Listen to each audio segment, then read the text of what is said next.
Good morning. Welcome to week 5 of our online distance learning. Welcome back. So I wanted to do a little shout outs. So let's start. So first of all, I wanted to do a shout out for Andrea Wheeler because her mom actually reached out to me and she told me that some of Andrea's friends were having some issues and Andrea was very kind enough to help them. So good job, Andrea. Thank you for going above and beyond, and thank you for being a caring student. All right, let's go ahead and do 2 more shout outs. And Mallory, good job to Mallory. She's doing a really good job completing all her work and turning it in. And then another one so we can hear my dojo. The next one is Emanuele. Emanuele, good job. Emanuele has also been doing a really good job turning in all of her work and doing her assignments on time. So let's go ahead and get started with today's lesson and let me show you what you need for today. Okay, so our objective for today is students will be able to make a connection between the print and graphic features and the story. So we're gonna see why they're very important and the what and the how. So what are we gonna do? We're gonna identify text features, which are also known as print or graphic features, like the title, the heading, the illustration, the photograph, and a map. And how are we going to do that? We're going to underline text features and we're going to annotate text features. Okay, boys and girls, so for today, let's go ahead and refer back to our calendar. So today is Monday the 27th, and for today we are going to annotate Arctic versus Antarctic, and today we're going to answer number 1 and 2. So I did change this in our calendar, so make sure you go back to your calendar and put here we're going to answer questions numbers 1 through 2. And then tomorrow you're going to answer questions 3 through 8. Okay, so let's start. So for today, you are going to need your new packet. So the new packet is the one that starts with week 5. You might need a pencil or pen. So today I'm going to use this red pen. And let's go ahead and go to this first page. Now remember, objective is to find any graphic or print features and make a connection to why they're very important. First of all, I am going to start off with Arctic versus Antarctic, poles apart. So first of all, this is a what? This is a title. So we're going to go ahead and synonym the title. So Arctic and Antarctic. So we can put here places. So I know the selection is going to be talking about the places, and then poles apart. So I just wanted to give you some little quick facts about the Arctic and Antarctic. So we're going to go ahead and write them right here. So I want you to write Arctic. So the Arctic is actually north, and it's considered the North Pole. And it's also one of the places that is either can have sun for 24 hours a day, or it can be days without the sun. And then Antarctic, I want you to write here, Antarctic. It's actually the South Pole. So we can already start inferring that they're apart. One's the north, one's the south. Now, this one has little to no rain, and fun fact, it is actually considered a desert. So a desert is not just a place where it's hot. A desert is actually considered a place where it has less than 3 inches of rain per year. So because it doesn't rain often here, actually they only have 2 inches per rain per year, it is considered a desert. So when it does rain, actually the rain turns to snow. And this place, Antarctica, could be as cold as negative 22 degrees Fahrenheit, boys and girls. So that is freezing. And when it's considered hot, it is 32 degrees Fahrenheit. So here when it's 30 degrees Fahrenheit, we're wearing 2 to 3 coats. We're wearing our boots. We are covered with our gloves. So you can just imagine what it's like for them. And let's see. Some types of animals that we associate with the North Pole or South Pole or the Arctic. Okay, so I'm going to show you here. The Arctic is actually known for the polar bears. So polar bears do live in the Arctic and they love to eat the seals. Do they live in the Antarctica? No, they do not. So look at the sign, they do not. Actually, what lives in Antarctica are penguins, and penguins do, however, live in Antarctica, not in the Arctic. So I just wanted to show you this quick little facts. And then also I wanted to show you guys. Okay, so I wanted to show you a map. So if you can see here, so we're in North America. That is our name of our continent. We're somewhere right here. Now the Arctic is the north, Antarctica is the south. So when I refer to the north and the south, now you know on the globe. So this is a map, boys and girls. Remember, Arctic is north, Antarctica is south. That's why they're called the North Pole or the South Pole. So let's go ahead and get started in today's lesson. Okay, so now that we know some facts, we can start putting the Arctic is considered the north and Antarctic is considered the south. North Pole, South Pole. Okay, next I see a subheading or subtitle and look for a marker. So we can change that to, you can see a marker. So a marker would be maybe like a pinpoint. So I'm gonna put here pinpoint. And then as we keep going, I see towards the bottom, it says number 2, measure the ice. When you measure, you can see maybe in inches and feet. So I'm gonna put here, let's put feet. The ice, and I know ice is cold. So remember, boys and girls, we're looking for synonyms for our subheadings. Let's go ahead and flip the page over. I see another one, check a thermometer. So a thermometer is something that checks the weather. So I'm gonna put here the weather. And then, oh, remember this box? What is this box called? It's called the fact box, right? So we could already start telling what the genre is going to be for this, right? Search for animals. So we're looking. And so I know each section is going to be talking about different things. I know the first section is going to be looking for a pinpoint. The second section is going to be looking how it's going to be cold. The third section is going to be talking about a weather. And section number 4 is going to be talking about the types of animals. And then as I flip the page, I see a map. And this one has animals. So I'm going to put here hashtag animals. What else does it tell us? It tells us the North Pole and the South Pole. So remember, boys and girls, the North Pole is Arctic. So I'm going to put here Arctic. So I'm already making a connection with my title. And the South Pole is my Antarctic. Okay, now look at section number 5. It says watch for people. So I know this whole section is going to be maybe about warnings, telling me more about people. Section number 6, look for the sun. So this one could also be a type of weather. So maybe watch, look. I'm just trying to give myself an idea what this section is going to be about. Now, once I flip it, that is it, because those are our questions and we're not trying to do those today. So let's flip it over. Do we have any underlined words that we can see? So we don't have any underlined words, any bold print. Okay, so let's go ahead and see.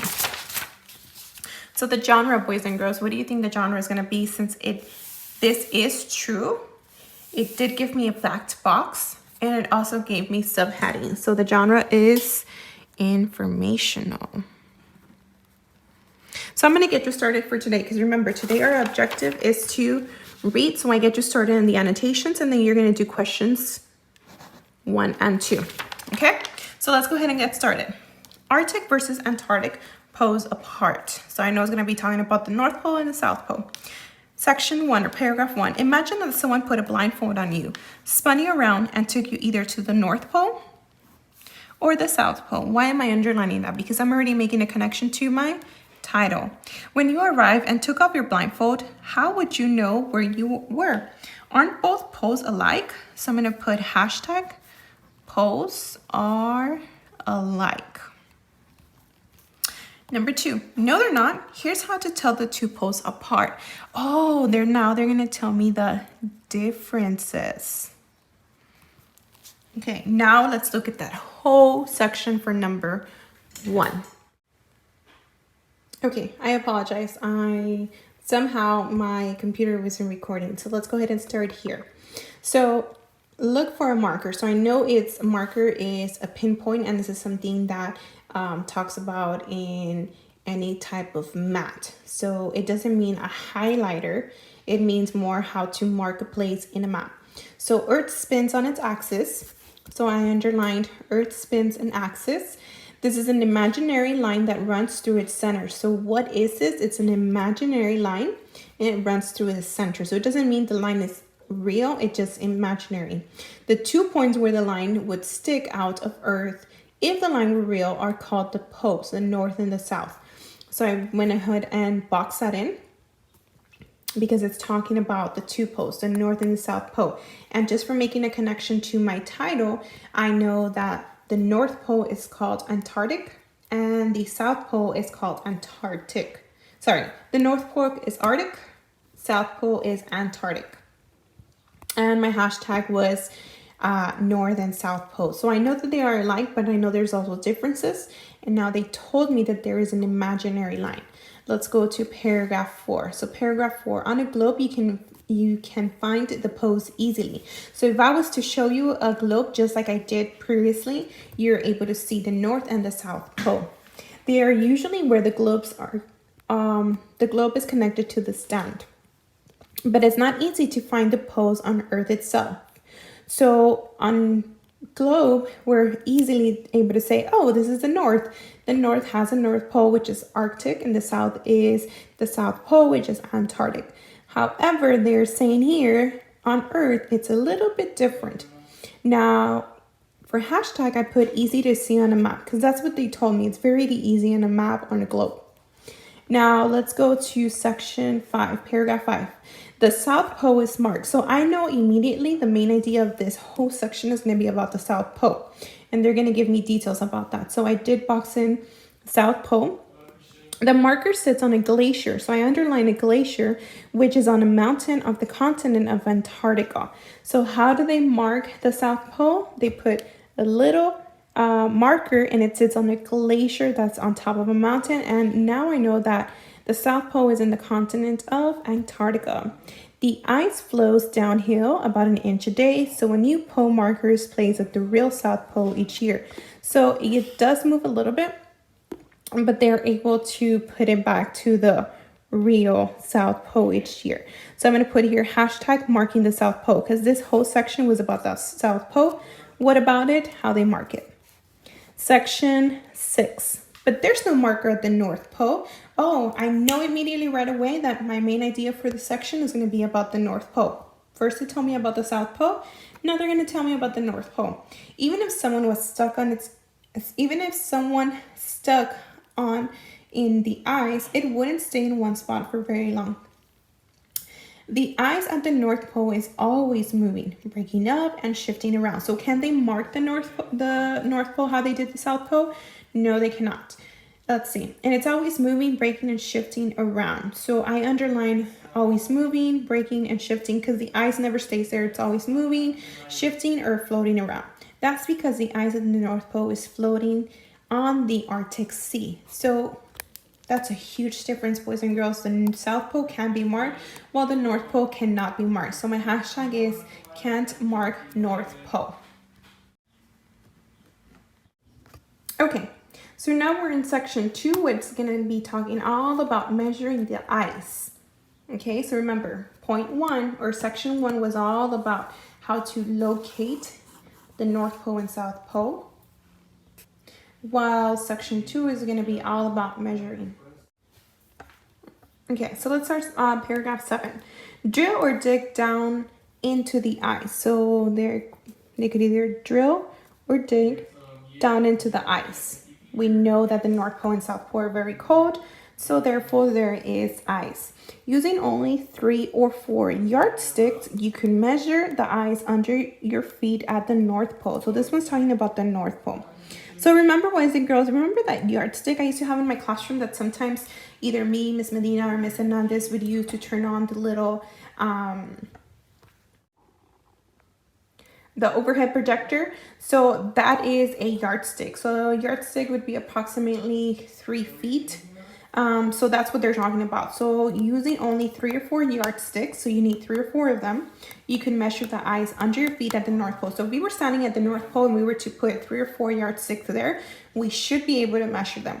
The floating ice is less than 10 feet thick in most places. So I'm going to underline that because they're very specific. So it's less than, I'm going to box that in. It's less than 10 feet thick in most places. Okay, so I'm going to put here hashtag. I'm going to put North Pole. Now, what about it? Less than 10 feet thick. Because remember, it's measuring. So this one was all about the North Pole and measuring it. Okay, paragraph 8. But if you were at the South Pole, let me box that in because this one is going to be all about the South Pole. The main idea is the South Pole. What about it? You would need at least 2,000 yardsticks to measure the ice under your feet. Oh my goodness. So I went from 3 to 4 yardsticks to 2,000 of them at least. I'm going to underline that too. To measure the ice under your feet. It's more than a mile thick. Oh, so the South Pole is what? Way thicker, right? So I'm going to put here thicker than, what are we comparing it to? The South Pole is thicker than the North Pole. Okay, so the rest you will annotate by yourself. So remember, day 1 is about annotating. So I did help you with half. The rest you will do by yourself. It's the same thing. Remember, ask yourself, what is this section going to be about? So now you know that section 3 is going to be about the check a thermometer. We know it's going to be about the weather because we did send them the title and I can already see here weather. So we know it's going to be about the weather. Now, I want you to flip it over and I want to work on question number 1. Okay, let's go ahead and read number 1. Which information from the passage could be removed because it is unnecessary to understand the text? Look what this question says, boys and girls. It's saying information. Now, if it was to be what? Removed, and because it was unnecessary to understand the text. So this one is telling you, boys and girls, if I was to take out a text feature, which one can I take out because it's unnecessary? That means I don't need it. Okay, so let's see. The title of the passage. Can we take out the title of a passage because it's unnecessary? No, right? Remember when we were reading and we were making a connection between our paragraphs? Can we take out the title? No, we cannot. The title actually tells us what the selection is going to be about. That is very important, boys and girls. We can never take out the title. The title is actually very necessary. Let's look at B, the introduction of the passage. Okay, so let's go ahead and go back to the introduction. And the introduction would be considered paragraphs 1 and 2. Boys and girls, my hashtags are poles are alike and their differences. Can I take out these 2 paragraphs and just start about look for a marker? No, right? Because these are telling me how they're alike, but it's also telling me how they are different. So can I take out the introduction? I cannot, right? So this, I cannot too. B is completely out. Let's look at C. The section called look for the sun. So I know when there's a section, it tells me that whole section is going to be about the sun. Can we really take out a section because it's unnecessary? No, right? A section tells us what that whole thing is going to be about, right? For example, if we go back to section 1, the one that talked about look for a marker, it told me everything. How I would look for a marker, either on the South Pole, which could be marked, and then the North Pole, I know now that it cannot be marked. So imagine if I was to take out that whole section, is that really unnecessary or is it necessary? So I know a section is very necessary, right? So definitely I cannot take that out. That is very important. That's one of the most important text features because I know exactly where to go and it's going to talk about. Let's look at D. The sidebar called Why is Antarctic So Much Colder? So this one is talking about the sidebar. So a synonym for that would be, we know it also as a fact box. Remember, boys and girls, what does a fact box do? So let's go see. So it is talking about this fact box. Why is Antarctica so much colder? This fact box gives you additional facts, boys and girls. So I already have all my facts in my selection. This fact box is giving me more facts. So am I able to take that section? I'm sorry, am I able to take out that sidebar or fact back out? I can, right? So what is the correct answer for this question? It is D. So I helped you with number 1. You're gonna have to submit number 1 and 2. So number 1, everybody should be getting right. And then today you're gonna do by yourself number 2. So remember, today is day 1. We're right here. You're gonna finish annotating the Arctic versus Antarctic, which is this selection we just started reading. And then you're gonna answer questions 1 and 2. But I already helped you with number 1, so all you have to do is number 2. Okay, boys and girls, so that is it for today's lesson. I hope everyone is reading and testing. Don't forget, it's almost time to decide my new hair color. Just to let you know, I love pink, I love purple. So let's see. Whatever you guys choose, I will do. Also, I'm going to try to insert a picture of the baby birds. So the baby birds update, they've actually already been born, and I'm so happy. There's 3 of them. There was actually 4 eggs, but I guess something happened that the last one didn't hatch, or something happened. I don't know. So I have 3 new baby birds, and I do go outside often and try to check on them. I don't go inside because Mama Bird and Papa Bird come and feed them, and I don't want to make them upset. So I try to stay away. Just make sure, you know, kind of like peek to see if they're okay. So I'm going to try to insert a picture here. And that is it for today's lesson. So we are done with week 5, day 1. Remember, you're only answering questions 1 and 2. That's it. I helped you with number 1. So all you have to do is finish annotating, do your hashtags, and do number 2. And I hope to see you all very soon. Bye.